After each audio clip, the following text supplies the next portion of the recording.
Senhor, nós somos gratos a Ti por mais uma vez nos reunir nesta mesa, Senhor. Comer e beber do Senhor. Que privilégio isso significa para nós.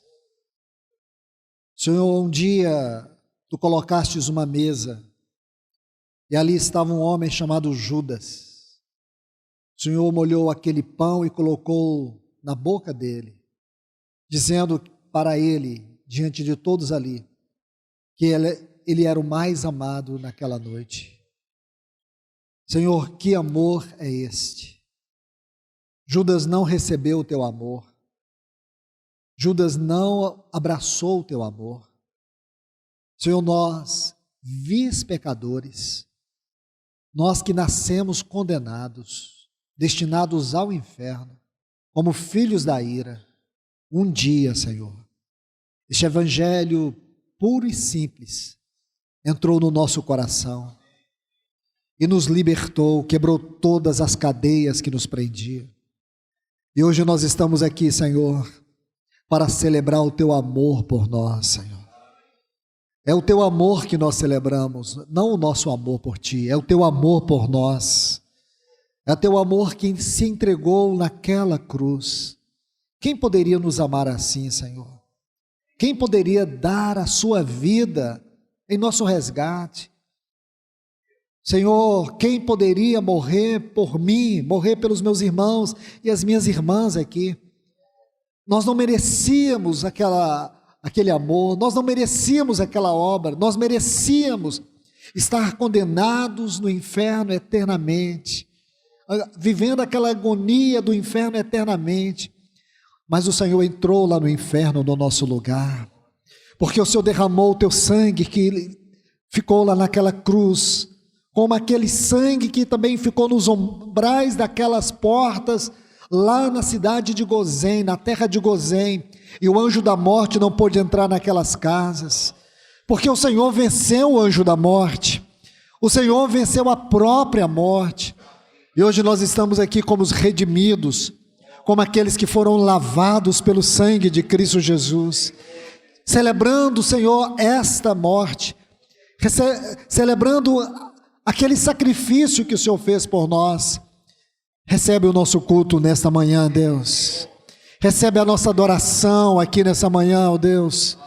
Nós te agradecemos, nós te honramos, nós te bendizemos, no grande e majestoso nome de Jesus. Amém. Meus amados irmãos, irmãs, bom dia. Deixe-me compartilhar com vocês a continuidade do estudo acerca da igreja de Éfeso. Nós estamos estudando as 7 cartas às igrejas da Ásia. E estamos vendo, neste momento, a carta à igreja de Éfeso. Algumas lições importantíssimas para a nossa vida. Lições que nós precisamos, irmãos, com urgência, aprender, para que o Senhor nos guarde de vivermos um evangelho que não é evangelho, de vivermos uma realidade de igreja que não é igreja. Que o Senhor possa, de uma maneira poderosa, operar nas nossas vidas. Vamos ler aqui Apocalipse, capítulo 2. Apocalipse, capítulo 2, versículos 4 a 7. Tenho, porém, contra ti, que abandonaste o teu primeiro amor. Lembra-te, pois, de onde caístes, arrepende-te e volta e pratica as primeiras obras, e se não, venho a ti e moverei do seu lugar o teu candeeiro, caso não se arrependas. Tens, contudo, a teu favor que odeias as obras dos nicolaítas, as quais eu também odeio.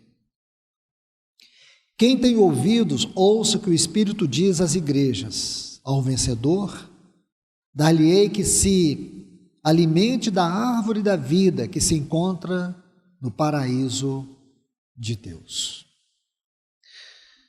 Pois bem, meus irmãos e irmãs, vamos tentar hoje, com a ajuda do Senhor, concluir essa carta, que tem tantas lições, tantas advertências.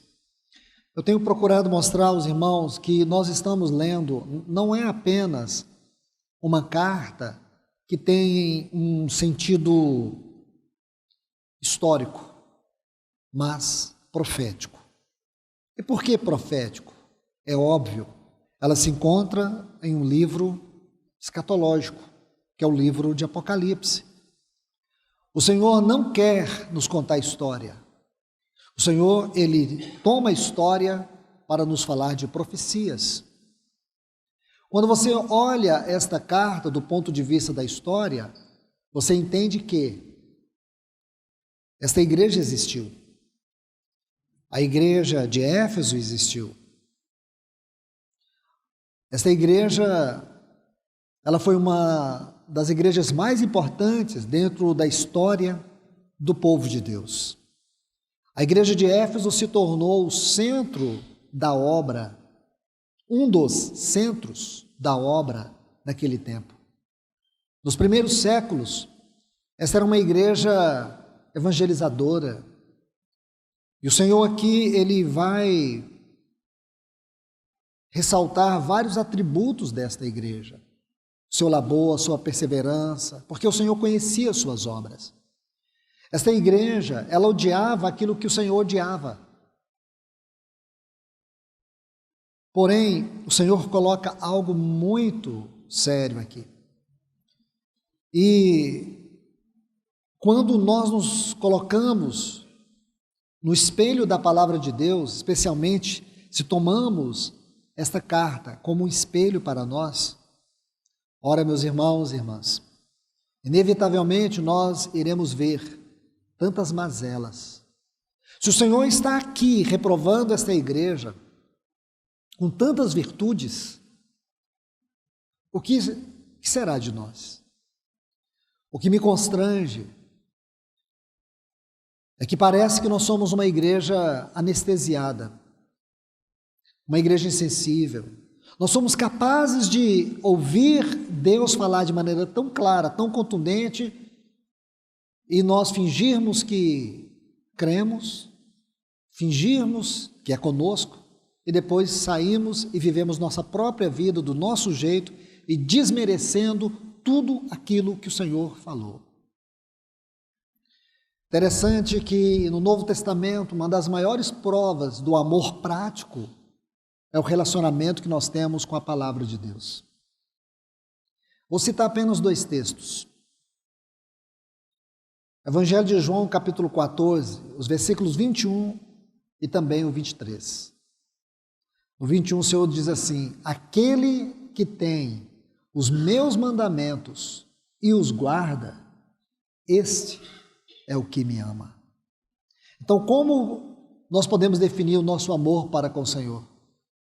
Nosso amor para com o Senhor é o amor que nós temos à sua palavra. Os mandamentos aqui é uma forma de descrever a palavra de Deus. E a pergunta é: qual é o seu relacionamento com a palavra de Deus?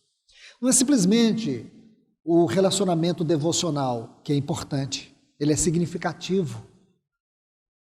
O nosso relacionamento devocional com a palavra. Mas o nosso relacionamento em resposta à palavra. Quando Deus nos fala, nós nos entregamos, nós nos rendemos, nós arrependemos, nós confessamos, nós mudamos ou fingimos que não é conosco. O grande problema quando a palavra de Deus vem de maneira congregacional é que nós achamos sempre que o problema é o outro e nunca nós. A gente sempre acha que o outro está pior do que nós. Esse é o grande perigo, irmãos. É que nós precisamos responder a palavra de Deus de maneira congregacional e precisamos responder a palavra de Deus de maneira pessoal. Eu preciso entender qual é a medida da palavra de Deus para a minha vida. Porque quando a palavra de Deus vem, os meus pecados, as minhas fraquezas, as minhas irresponsabilidades, as minhas negligências, elas ficam expostas. Quando Deus fala, não tem como. Deus fala comigo e eu fico tentando guardar as minhas negligências, os meus pecados nos porões escuros do meu coração. Não adianta. A palavra de Deus é como uma luz, ela jorra luz nas trevas e fica tudo exposto.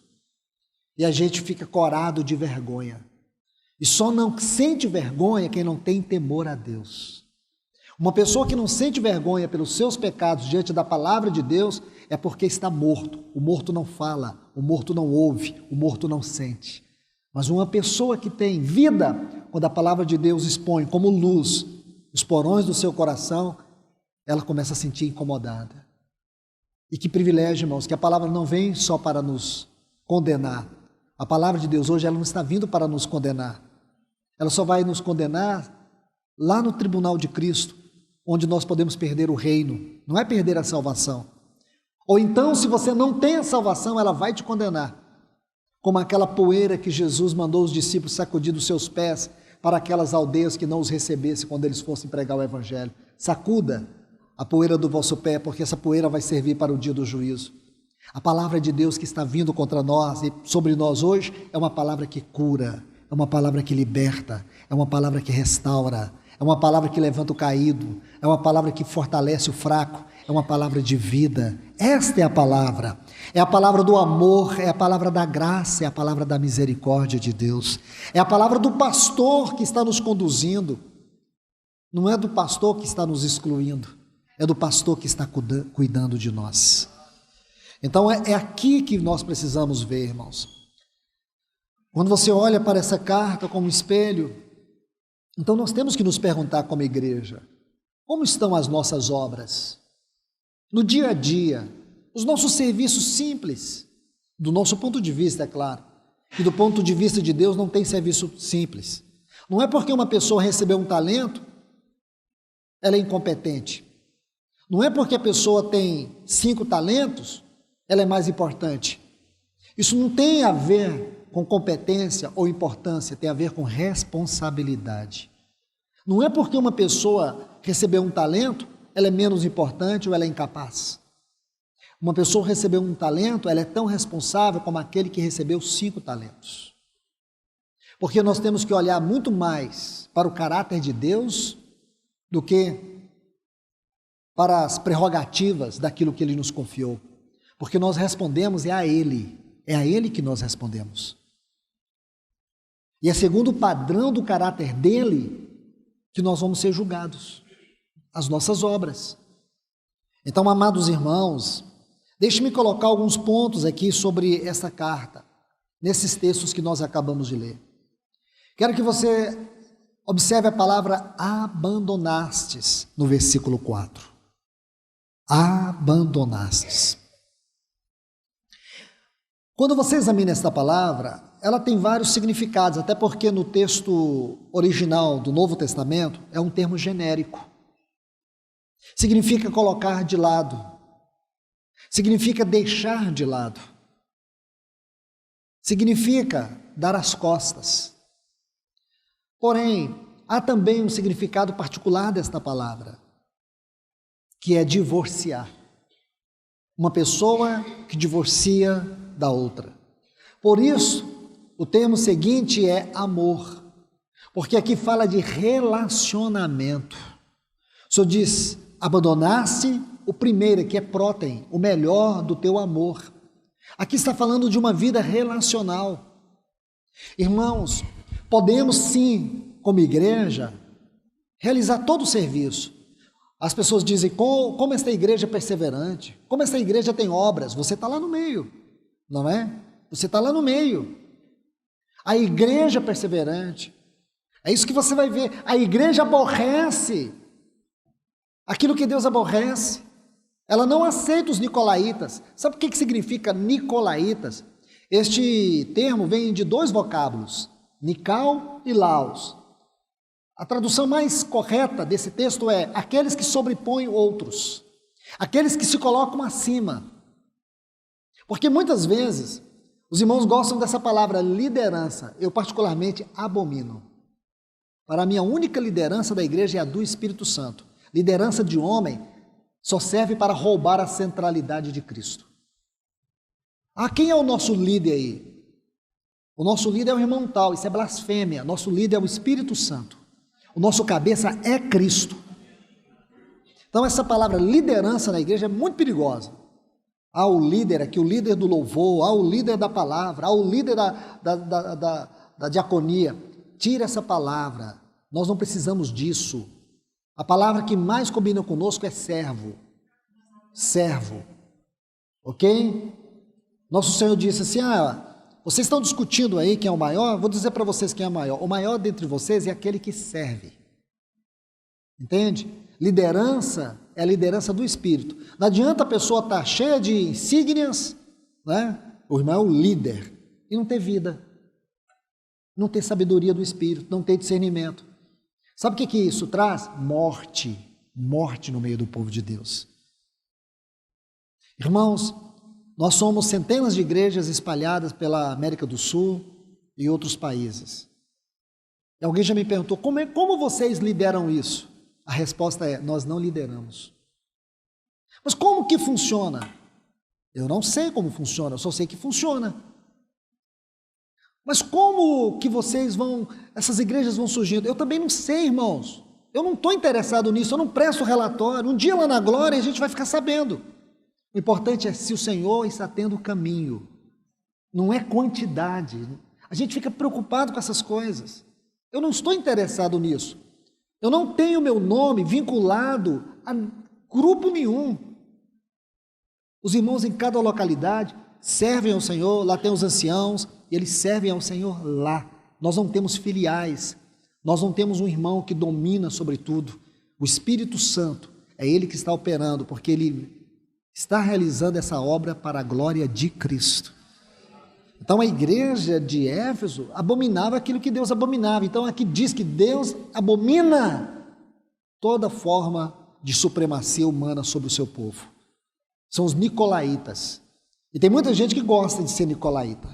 Gosta de dominar, gosta de liderar, gosta de ser reconhecido. Não é? Acha isso uma coisa tão bonita, o status, o irmão que está lá, dominando na frente. Se você estiver fazendo a obra de Deus, você vai saber que esse é o pior lugar que você poderia escolher.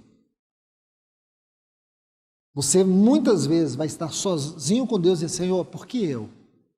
Por que eu? Por que o Senhor não colocou outro irmão? Porque você vai saber que o peso é muito maior. Muito maior. Você vai ser uma escória. Imagina se a gente fizesse um convite aqui, irmãos, precisamos aqui de 5 irmãos para ser uma escória. Ninguém ia aceitar, mas precisamos de 5 irmãos aqui para ser o pastor. Irmãos, vamos dar uma oportunidade aqui, temos 5 vagas para pastores. Mas os apóstolos, sabe como Paulo diz? Parece que nós, os apóstolos, Deus colocou em último lugar. Quando ele diz assim, se alguém almeja episcopado, excelente obra almeja. Aí as pessoas dizem, está vendo, irmão? Paulo está encorajando os irmãos ao episcopado. Irmãos, quando a gente lê a Bíblia com os olhos da carne, a gente vilipendia a palavra de Deus. Naquela época de Paulo, ninguém queria ser episcopo. Porque quando a igreja era perseguida, os primeiros a serem mortos eram os presbíteros, eram os anciãos, aqueles que tinham o encargo pastoral de Cristo na igreja. Eram eles que morriam. Ninguém queria ser. Então ele está dizendo, se alguém almeja, é uma excelente obra. Ele está encorajando, porque naquela época ninguém quer. Hoje, irmãos, é uma grande profissão. Uma grande profissão. Ministério não é profissão. Essa coisa, sabe onde que ela nasceu? Se você ler Isaías 14, Ezequiel 28, você vai saber onde nasceu. Naquela síndrome de Lúcifer, quando ele tentou usurpar o lugar de Cristo na glória. Ministério não é profissão, ministério é função. A grande tragédia do nosso tempo é que secularizaram esse ministério e as pessoas estão exercendo profissão e não função porque não tem unção. Isso é uma questão de unção. Vida. Compreende isso, irmãos? Sofrer o dano. Ser uma ovelha de frente. Orar pela igreja, chorar pela igreja. viver para a igreja, viver com ela. Então você conhece muitos irmãos que dizem que fazem parte do ministério, mas moram de uma maneira tão escondida, ninguém vai na casa dele, ninguém convive com ele não dá vida para ninguém, não se importa com ninguém. Isso não é ministério, é monestério. Money, dinheiro. Sabe o que o Senhor diz? Eu abomino os nicolaítas. O Senhor abomina isso. Então lembre-se, se você não exerce algo da parte do Senhor de maneira eficaz, você está fazendo algo que o Senhor abomina. Pode falar o nome de Deus, porque o nome de Deus, a palavra de Deus e as coisas de Deus viraram mercadoria religiosa. Isso não tem nada a ver com a edificação da igreja. Deus não está edificando o ministério. Deus não está edificando alguma coisa para que o homem coloque a sua foto, coloque o seu nome. O que Deus está edificando é Cristo que está sendo glorificado. Aquilo que o Espírito Santo está glorificando é para Cristo. Ah, mas acontecem milagres. Vai ler o livro de Apocalipse. Você não leu o livro de Apocalipse direito, precisa ler. Milagres na esfera do mal. Essa semana eu publiquei alguns artigos para os grupos que estudam comigo a palavra, sobre esse tema, milagres na esfera do mal. Como que o anticristo, através do falso profeta, vai realizar milagres, com o propósito de enganar, com o propósito de seduzir. Milagres onde Cristo não é glorificado, milagres que não levam as pessoas ao Senhor. Desconfie, porque o verdadeiro milagre não é aquele que liberta a pessoa da doença, o verdadeiro milagre é aquele que liberta a mente da pessoa. O verdadeiro milagre é aquele que leva as pessoas, não é ter uma vida saudável, mas ter uma vida espiritual saudável. Milagre espiritual não é aquele que traz para mim um grande gozo por ter recebido algo. Milagre, o verdadeiro milagre, ele produz um gozo de alegria porque você ganhou, foi o Senhor, algo do Senhor, e não simplesmente algo para a sua vida, para você sair contando como se fosse o dodóizinho de Deus. Milagre produz em nós um coração quebrantado. Agora, irmãos, voltemos aqui nessa palavra, abandonastes. O Senhor está dizendo que a igreja de Éfeso abandonou, divorciou, perdeu a vida relacional. Eu creio que isso é muito individual e particular. O Senhor está dizendo, irmãos, do grande perigo de nós perdermos a nossa vida relacional. Perder a nossa vida devocional. Esse foi um tema estudado em 2 reuniões aqui, ou 3 me parece, nas quintas-feiras. Vida devocional. O que adianta, meus irmãos? Você está no meio da multidão, no meio da igreja, tantas coisas estão acontecendo, você está ali no meio, mas você não tem vida relacional com o Senhor. O Senhor, Ele olha de maneira individual, o Senhor não olha de maneira coletiva. Ele vai tratar cada um. Vou te dar um capítulo para você ler quando você estiver na sua casa. 1 Coríntios capítulo 13, você vai sublinhar a frase, cada um. Veja essa frase lá, cada um. Paulo diz, eu, porém, como sábio construtor, lancei o fundamento. Porém, cada um, veja como edifica. A obra de cada um. É assim que o Senhor vai tratar conosco. Ele não vai nos tratar de maneira coletiva, Ele vai nos tratar de maneira pessoal. Então, quando o Senhor julgar a igreja de Goiânia, Ele vai julgar cada um de maneira pessoal. E a pergunta é, você tem abandonado o verdadeiro amor? Você tem abandonado a sua vida relacional? Você tem abandonado? Você tem deixado a sua vida com o Senhor? Então, quando você pega esse primeiro texto, de João 14, 21, aquele que tem os meus mandamentos e os guarda, este é o que me ama. E o 23 ele diz, se alguém me ama, guardará minhas palavras, e o Pai o amará, e viremos para ele e faremos nele morada. Preste atenção nisso. Qual é a resposta? Qual é a resposta do nosso amor para com Deus? A resposta do nosso amor para com Deus é o derramar do seu amor e o habitar da sua presença. Muitas vezes nós queixamos, estamos frios, eu me sinto frio, estou me sentindo desanimado. Aí a gente fica igual o Balaão, lembra do Balaão? Ele fazia os sacrifícios e não dava certo. Aí ele dizia, o problema é o sacrifício, aí muda o sacrifício. Aí ele continua fazendo sacrifício, também não dava certo, ele diz, o problema é o lugar. Então ele achou o problema em tudo, menos nele. Menos nele. Eu não sei explicar para vocês porque Balaão era profeta. O que eu sei é que ele era profeta. A Bíblia diz que ele era profeta. E muitos cristãos são como Balaão nesse quesito. Eles culpam tudo. Ah, é a igreja que é ruim. Ah, é o culto que é ruim. Ah, é a palavra que é ruim. Tudo está ruim, menos ele. Então essa síndrome de Balaão é terrível. A gente precisa se libertar dela. Nós precisamos pegar a palavra de Deus e dizer, Senhor, eu quero ler a Tua palavra para que a Tua palavra possa me ler. Eu quero ler a Tua palavra, mas quero que a vida dela entre e seja luz e mostre as mentiras, os enganos do meu caminhar, da minha vida, do meu pensar. E o Senhor vai te mostrar. E sabe onde é que está o problema? Está aqui. Abandonaste o verdadeiro amor. Você perdeu a vida devocional. Você perdeu a vida devocional. E quando você perde a vida devocional, aí você vai encontrar tantos problemas na sua vida. Você vai ver porque tantas coisas sempre vão dar errado. Você vai bater e não abre. Você vai andar e nunca chega. Você busca e não encontra. E você percebe que vira uma obsessão. E olha para trás, quanto tempo foi perdido. Você sabe, irmãos, uma das extraordinárias especialidades de Satanás é nos levar a perder tempo. Como ele tem a habilidade de emaranhar a vida da pessoa de tal maneira que quando ela olha para trás, ela possa dizer assim, meu Deus, o que eu fiz? Ele desgasta as pessoas. Desgasta.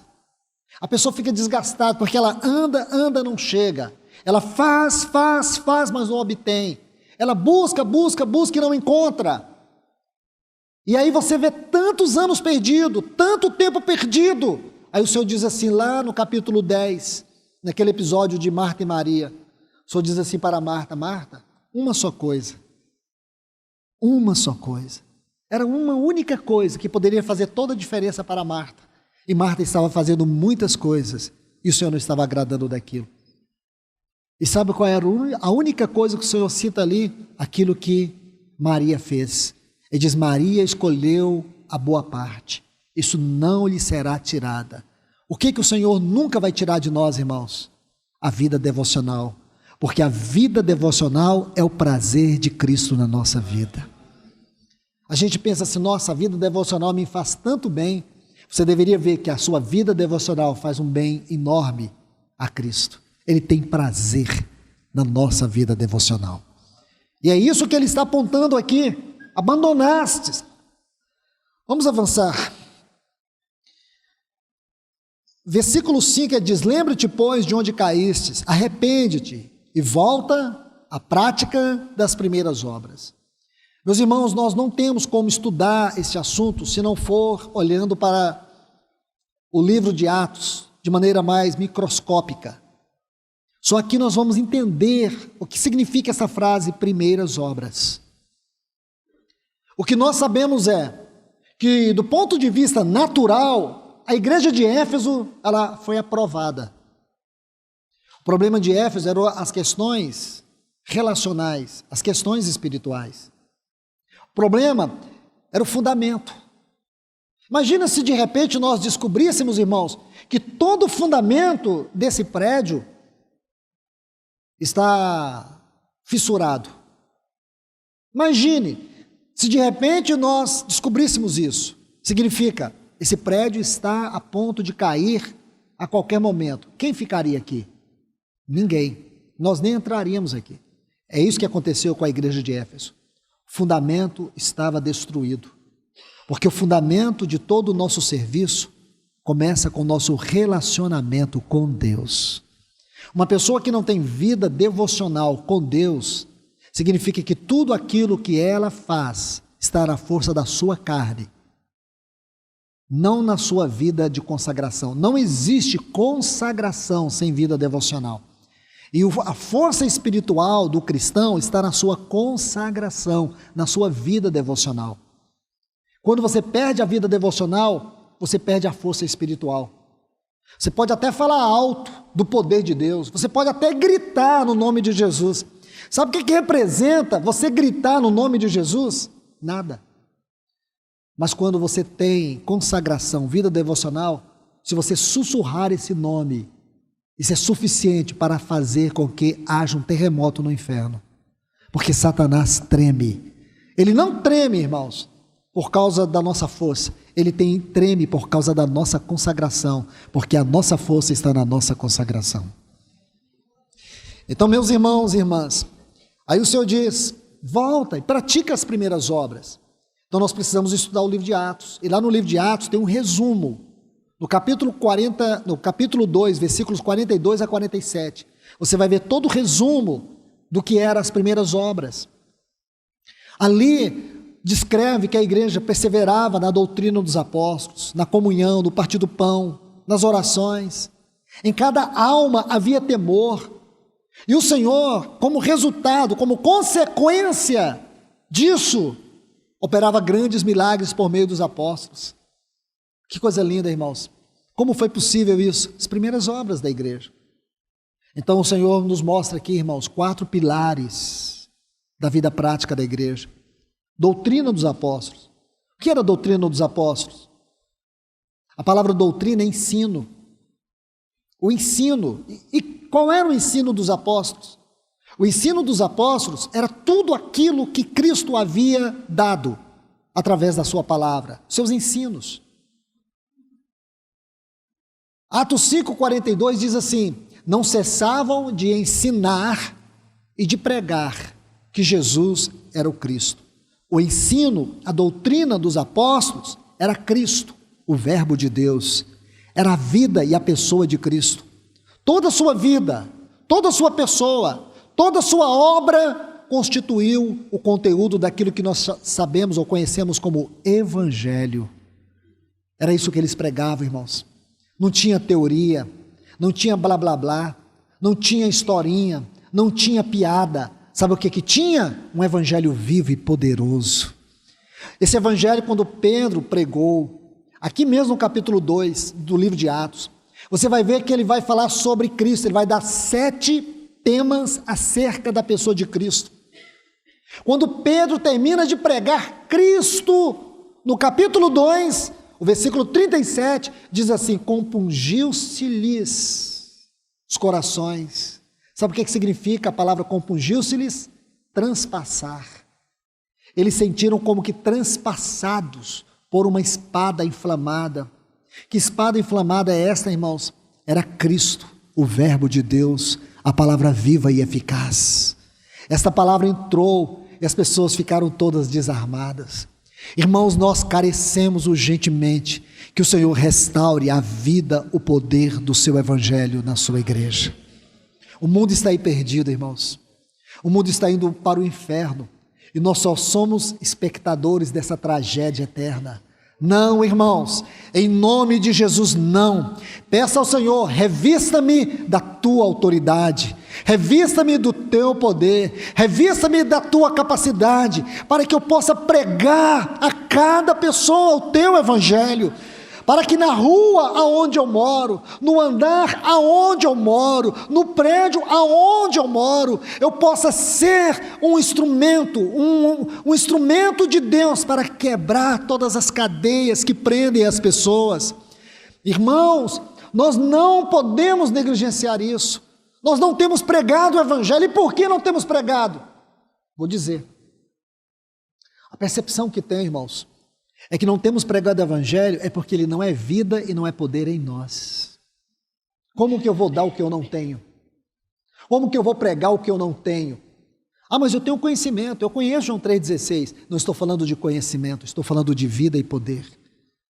Porque se você experimentar isso como vida, você não vai ficar calado. Como as pessoas vão ouvir se não há quem pregue?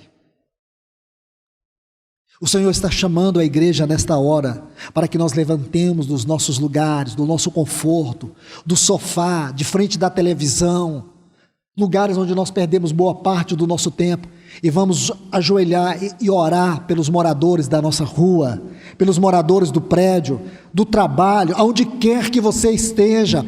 Ore, faça como John Knox, diga: Senhor, dá-me essas pessoas, me ajude a chegar até elas. Elas têm necessidades, irmãos, elas têm problemas, elas estão infelizes, elas não creem na igreja. Eu tenho certeza, irmãos, que se eu e você também fôssemos ímpios, nós não iríamos crer nessa igreja, não iríamos crer nesse evangelho. Esse evangelho que oferece um céu na terra, esse evangelho que prega um Deus que não existe, que fala de um Cristo superficial. Nós temos que falar de algo que nós experimentamos, algo que é vida dentro de nós. Sabe por que nós não pregamos o evangelho? Porque nós não temos certeza do inferno, nós não temos conhecimento do inferno. Olha o que a Bíblia diz sobre o inferno. O inferno é real, irmãos. O diabo é real. Nós precisamos crer que o diabo existe da mesma maneira que nós cremos que Deus existe.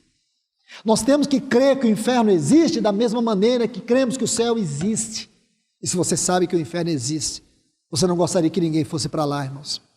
Porque a Bíblia descreve um lugar de horror. A Bíblia chega a dizer que a pessoa lá não morre. Ela fica agonizando a vida toda. Olhe para as pessoas amanhã quando você chegar no seu trabalho. Imagine elas no inferno agonizando. E talvez lembrando de você, que você esteve com ela todos os dias, que você cruzou com ela no elevador, que você cruzou com ela na rua, e você nunca falou de Jesus para ela. Ela vai ficar lembrando de você por toda a eternidade, dizendo: por quê? Por que ela não falou de Jesus para mim? Por que ele não falou de Jesus para mim? Lembra do rico e Lázaro, em Lucas 16, olha o desespero dele. Ele disse: Senhor, permita que ele possa dizer aos meus irmãos. Ele estava lá gritando para que os seus irmãos não fossem para o inferno. Irmãos, parece que os cristãos não creem na existência do inferno, nem na existência do diabo. É uma salvação completamente superficial. Eu conheci um homem, irmãos, a história de um homem que era aqui, abrir esse parênteses, com muito cuidado e também sendo bem objetivo. Esse homem era um grande empresário, sua esposa cristã, seus filhos cristãos, porém ele nunca quis saber nada do Senhor. Era aquele cristão que ia nos domingos e quando dava. Mas ele teve uma experiência, e eu vi esse homem pessoalmente falar da sua experiência. Ele tinha dificuldade de contar a sua experiência. Ele era um homem milionário. Ele largou tudo, largou suas empresas, deixou tudo para trás. E ele disse: até meu último dia de vida, eu quero falar para as pessoas, tanto para a igreja, como para cada pessoa, que o inferno é real. E ele não dizia isso rindo, ele dizia isso aos soluços. Ele falou: foi um dia em que minha esposa foi para a reunião e eu fiquei. Eu fiquei porque eu disse para ela que eu estava cansado, mas não era cansaço, porque eu não queria ir. Estava cansado, mas era de ficar indo nas reuniões. Mas ali ele teve um sono muito profundo. E nesse sono ele teve uma revelação muito clara e real. Quando ele pôde experimentar um lugar que ele diz: eu não tenho palavras para descrever. Hoje eu tomo remédios para dormir, porque eu não consigo dormir, porque até hoje eu ouço o eco do grito daquelas pessoas nos meus ouvidos. Nunca mais eu consegui trabalhar. Não me importo mais com nada, a não ser em livrar as pessoas do inferno. Irmãos, se você ler a palavra de Deus, você vai ver que o inferno é real. Como que nós vamos ficar parados, sentados nessa mesa, comendo com tanta alegria, irmãos? Quanta alegria tem nessa reunião, nessa noite. Quantas lágrimas nós já derramamos aqui. Agora imagine a lágrima daqueles que vão para o inferno, irmãos. Vão chorar por toda a eternidade.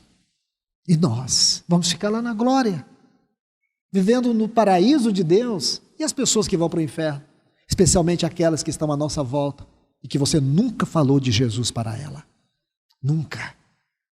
Jesus quer salvar essas pessoas, como Ele quis salvar você. Mas pelo menos dê oportunidade delas dizer não. Você nunca deu nem a oportunidade delas dizer não. Não quero Jesus. Que o Senhor possa, irmãos, constranger o nosso espírito nessa manhã. Então nós vemos esses 4 fundamentos: doutrina dos apóstolos, comunhão, partir do pão e as orações. O Senhor está dizendo, volta a praticar isso. A igreja de Éfeso tinha muitas obras, mas não tinha fundamentos. Que perigo é esse, irmãos? Ficarmos no ativismo, ficarmos no nosso ativismo, mas sem os fundamentos. Cuidado, irmãos. Que o Senhor possa abrir os nossos olhos, para que nós não venhamos perder os fundamentos. Pelo contrário, que nós venhamos cultivar esses fundamentos. Que Ele nos ajude a viver nesses fundamentos. Que a palavra tenha total preeminência entre nós. Que a nossa comunhão não seja mera amizade. Amizade baseada em afinidades. Amizade baseada no que você pensa, no que você crê. Ah, você crê que a igreja vai passar pela grande tribulação? Creio. Então nós vamos andar juntos. Mas com os que acreditam que a igreja não vai passar pela grande tribulação, você chama de herético, não quer nem saber. Irmãos, e não é isso que nos une. O que nos une é Cristo, não é doutrina. Sim, a verdade é importante na comunhão, é fundamental. Mas existem alguns pontos doutrinários que nós podemos ter alguma divergência na aplicação, mas isso não é motivo para não amarmos os irmãos. Comunhão não é isso, irmãos. Comunhão é a realidade da vida do Deus triuno. É esta realidade, é esta vida que nos une e nos faz um. É a mesa do Senhor, as orações. Uma igreja que não ora, uma igreja que tem preguiça para orar, oração coletiva, oração pessoal. O Senhor está dizendo que isso é fundamento, irmãos. Você não pode fazer da oração apenas aquele momento só para pedir coisas, só para falar de problemas. Oração é o nosso relacionamento com Deus. Oração é o nosso respirar Deus. Entende, irmãos? Isto é oração. É você respirar Ele. É você estar a todo tempo, a todo momento, procurando oportunidade de falar pequenas frases com Ele. Seja no carro, seja lá no tanque, seja na pia, seja na cozinha, seja no quarto, seja onde for. Comece a cultivar isso. Mas você também vai ter aqueles momentos de rosto prostrado, joelho prostrado, sabendo que você está no lugar mais alto do universo, que nenhuma sonda espacial pode ir, que nenhum cientista é capaz de imaginar. Você consegue entrar na sala do trono e sentar ali, sentir aconchegado ali, aproximar ali e dizer assim: Pai, eu estou aqui na tua presença. E você saber que isso é real, isso não é fantasia religiosa, isso é real, isso é verdadeiro, isso é renovador, isso é transformador, isso é terapêutico, isso cura, irmãos, isso liberta, isso transforma, isso te enche de vida. Você pode estar com um caminhão de problemas, você pode ter vivido o pior dia da sua vida, você pode estar debaixo de muito peso, de muitas lutas, mas quando você entra na sala do trono, você diz: Pai, eu estou aqui na tua presença. Eu estou aqui, não é por causa de mim, eu estou aqui por causa de ti. Eu não vim aqui para falar de mim, eu vim aqui para falar de ti, das tuas obras, dos teus anelos, da minha expectativa que o Senhor volte logo, do meu desejo que tu comece a tocar as trombetas nessas nações, derramar o teu juízo, julgar a impiedade dos homens. Que o Senhor possa ser o centro da comunidade onde me reúno. Ali você vai falar dos irmãos. Ali, irmãos, lugar bom de você falar dos irmãos é ali. Fala dos irmãos. Fala dos irmãos. Senhor, a irmã, ela está passando tanta luta. Senhor, eu estou aqui por ela, pelo casamento dela, pela casa dela, pelos filhos dela. Estou aqui pelo meu irmão, Senhor. Ele está tão atribulado. Ele nem tem reunido mais, mas eu estou aqui por ele, Senhor. Que lugar maravilhoso, irmãos. O irmão André Murray diz que não tem hora mais importante do que essa, da intercessão. E é o momento mais singular para o cristão, porque é nesse momento que ele mais se parece com Cristo. Porque Cristo é o grande intercessor. É ruim isso, irmãos? Não é. É terapia. Aí o Senhor está dizendo que a igreja de Éfeso abandonou isso. Deixe-me terminar, irmãos, com a última frase. Versículo 7. Tem uma outra que eu queria tanto compartilhar. Se vocês não ficarem bravos comigo, mas eu vou pedir 5 minutos emprestado hoje. Essa aqui, se não venho a ti, e moverei do teu lugar o teu candeeiro. O Senhor está dizendo, volta e pratica as primeiras obras. Se você não praticar, eu venho a ti e moverei do seu lugar o teu candeeiro. Deixe-me mostrar isso para vocês assim, bem rápido, bem objetivo. Êxodo capítulo 25, versículo 31. Então, se você ler aqui, nós temos uma descrição, até o versículo 40, né? Nós temos a descrição do candeeiro, mas eu quero citar apenas um texto aqui, versículo 31. Farás também um candeeiro de ouro puro, de ouro batido se fará este candeeiro, seu pedestal, suas hastes, seu cálice, suas maçanetas, suas flores, formarão com ele uma só peça.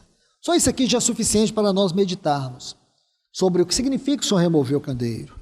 Se você observar, o candeeiro tem 3 partes principais. 3 partes. Primeiro, ele é de ouro batido. Ouro fala da natureza, do caráter e da glória de Deus. Então nós temos aqui a substância. Outro ponto importante do candeeiro é sua haste central, porque ali que estão as suas hastes laterais, com cada uma daquelas flores, aonde tem as maçanetas que eles chamam, como flor de amêndoa. E depois as 7 lâmpadas. Então nós temos aqui a haste, fala de Cristo como a corporificação de Deus. Cristo é a imagem de Deus, é a corporificação de Deus. Então nós temos aqui as 7 lâmpadas, que é uma figura da obra do Espírito, a expressão do Espírito Santo. Então nós podemos dizer assim, que perder o candeeiro, em primeiro lugar, quando a igreja perde o candeeiro, é como se ela perdesse toda a substância divina no seu caráter.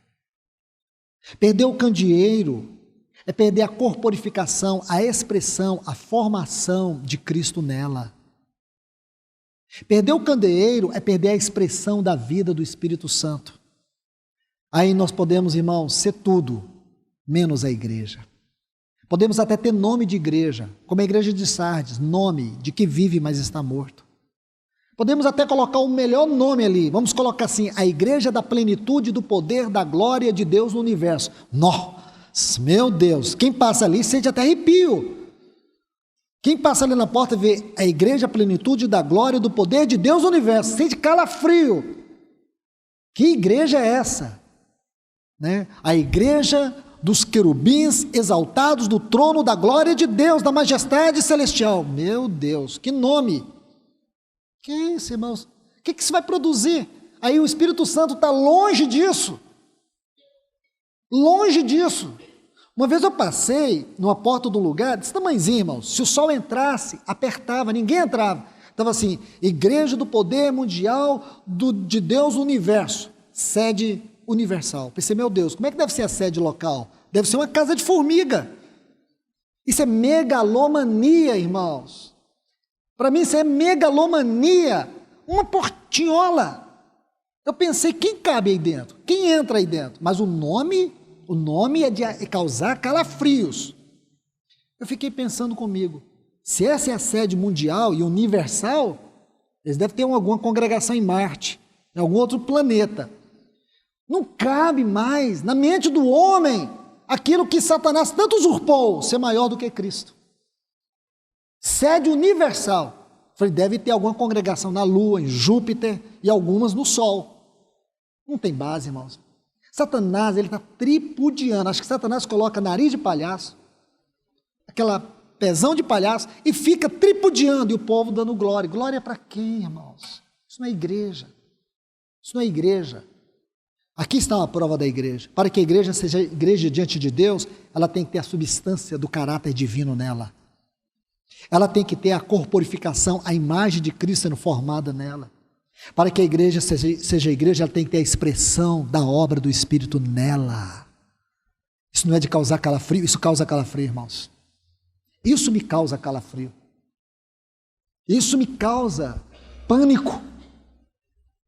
Isso me faz perguntar, Senhor, o que nós somos na Tua presença? O que significa esse culto hoje? O nosso serviço? O que nós temos feito? Senhor, nos ajude. Irmãos, que o Senhor promova dentro de nós uma angústia, para que nós venhamos lutar e batalhar para ser esta igreja.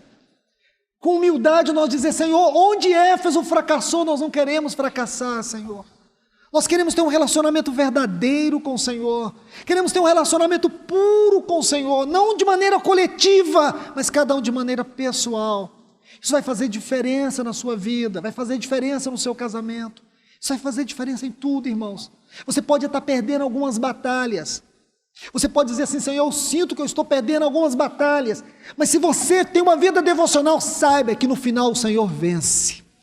Não é o inimigo que vence, não é o mundo que vence, não é Satanás que vence, é o Senhor que vence. Essa vitória, irmãos, essa certeza que a gente tem, é que nos mantém em pé todos os dias. Porque senão eu não estaria aqui, você não estaria aí. E sabe por que nós estamos, irmãos?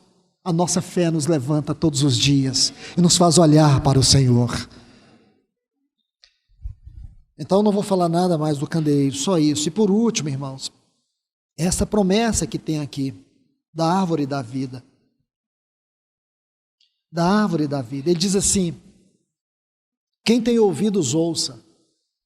Você vê que o capítulo 1 é marcado por uma visão. A ênfase do capítulo 1 é a visão. E a ênfase do capítulo 2 é a audição. Não é?